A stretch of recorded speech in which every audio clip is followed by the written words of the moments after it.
पथर को नहीं आरंभ है बचसा पड़ोशी पड़ोशी मध्य पीटा मरा विवाद एते बढ़िला जे हॉस्पिटल रे पहुंची जाइछंती जणे महिला। हाँ दर्शक बंधु, गाँ झगड़ारू है महाभारत। सामान्य पथर रखिबाकु नहीं जणे व्यक्ति और महिला मध्य गंडगोल होइथिला। आउ सेही गंडगोल जे भयंकर रूप नेब केही केबे कल्पना भी करि नथिले।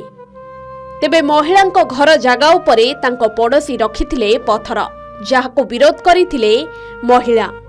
विरोध करिबारु महिला रास्ता उपरे तांको पड़ोशी आक्रमण करिथिले। महिला एमिति आक्रमण कले जे से गुरुतर होई एबे हॉस्पिटल रे पड़िछंती। एभली घटना घटिछि मयूरभंज कप्तिपदा थाना नुदडीहा गाँव रे। गाँवर कानिया महांती तांको पड़ोशी मिनती बेहेरांको जागा उपरे पथर बा मेटाल ढाळिथिले, जाहाकु नै कानियांको पथर रखिबा बाबदरे पचारिथिले मिनती।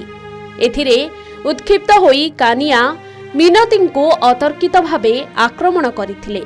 पथररे मिनतींको मुंडको छेचिबा सहित माड़ मध्य मारिथिले कानिया, जेउथिरे मिनतींको मुंड फाटिबा सहित प्रबल रक्तस्राव होइथिला।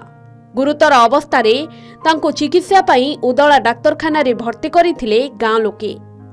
तेबे मिनतींको अवस्था संकटापन्न हेबारु तांको बारिपदा स्थानांतर करा जाइछि। आगुरु पतर रखिथिले हम जगह रे सेही पतर को नेकी झगड़ा पिटा मारा हुए। के पतर रखला कानिया मांती ए कोन हला आज दिन 9टा बेले से झगड़ा पतर को नेकी झगड़ा पिटा मारा होइछि।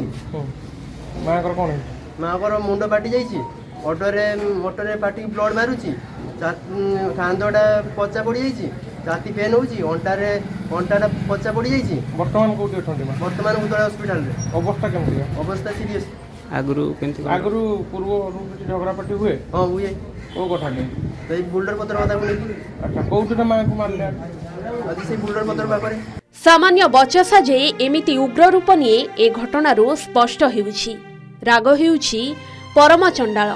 मनीष रागरे केतेबेले जे कौन करे किछि बुझी पारेनी, आ मनीष रागरे अपराध करबाकू भी पछाए नाही।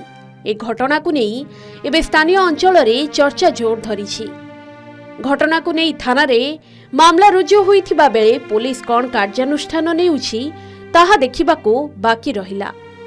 मयूरभंज उदलारू मानस माणींको रिपोर्ट, के न्यूज ओडिशा।